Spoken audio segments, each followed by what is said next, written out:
wala pa natapos ang drama sa Senado matapos naghilibion si Senator Pia Cayetano samtang nagapautwas sang hibubunot. Kasunod sang payag ni Senator Risa Hontiveros, may kaangtanan sa nagluntad nga kinagamo kag lukpanay sa Senado. Ginsiling ni Hontiveros nga hindi sini mabaton nga kaangay normal lamang ang tanan matapos ang insidente kag kaangay wala sang may natabo nga pagbastos sa institusyon sang Pilipinas kag sa mga Pilipino. Ginbuno man sini ang pag-Facebook Live, press conference kag media interviews nga suno pa sa iya nga dapat hindi pag-isalig sa amo nga pamaagi ang pagtahi-tahi sang hitabo sa Senado.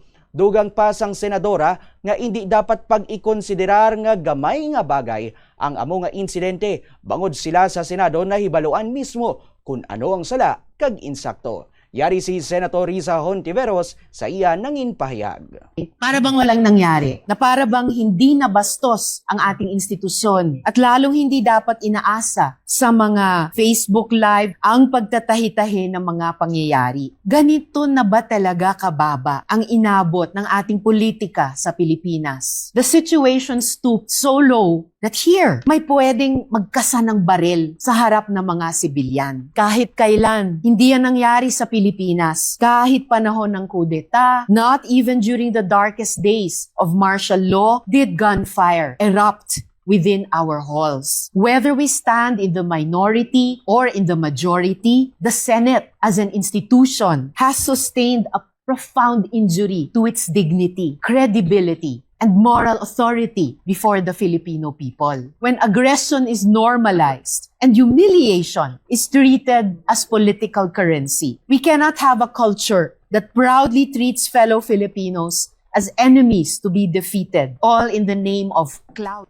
Samtang kasunod sang pagpabutyag ni Hontiveros sa natabo nga komosyon sa Senado, nangin emosyonal naman si Senator Pia Cayetano sa plenary session samtang ginapakigbahin ang iya na eksperyensyahan sa natabo nga lukpanay sa Senate building. Ginpabutyag sang senadora ang iya pagkadismaya bangod kaangay nga wala sang labot ang mga kaupod sini nga mga senador, ilabi na sa minorya sa kun ano ang ila na eksperyensyahan sa mga insidente. Payag pa sini nga bisan pangamusta o kon pagkabalaka, wala gid sini mabatyagan kag tuman ini nga nasakitan bangod sa kadugayon na nila nga mag-updanay sa Senado, wala gid sang may nagpamangkot sang ila kaimtangan sa natabo. Dugang pa sang senadora nga may mga kabataan ini nga nagaulat sa iya kag suno pa sa iya, naglisensya na siya sa iya kabataan sa kun ano pa ang posible nga matabo sa iya bangod sa asod-asod nga lupok sa sulod sang Senate building. Ginpunto man sini nga hindi lamang seguridad ang dapat tutukan, kundi pati ba ng emosyonal kag mental nga epekto sang amo nga insidente sa mga yara sa sulod sang building sa tion sang kinagamo. Parang walang nangyari. Yan po ang statement ng ating butihing Senadora Risa Hontiveros.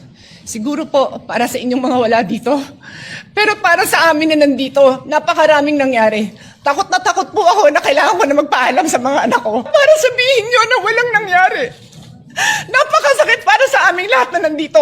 And as I said, 2 pintuan na nagpo-protect sa akin sa putukan.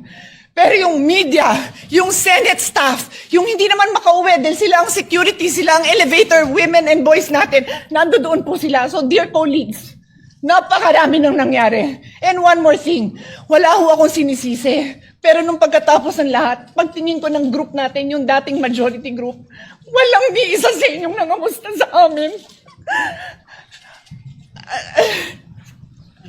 Some of you I've known for 20 years, 10 years, and I didn't even hear any of you say, kamusta na kayo dyan? Napakasakit na sa akin. Sobrang sakit. So yun lang ang masasabi ko. Yes, I am very ready to share my story, to ask questions. Pero kung wala ho kayo dito, huwag niyong questionin yung mga nangyari sa mga nandito.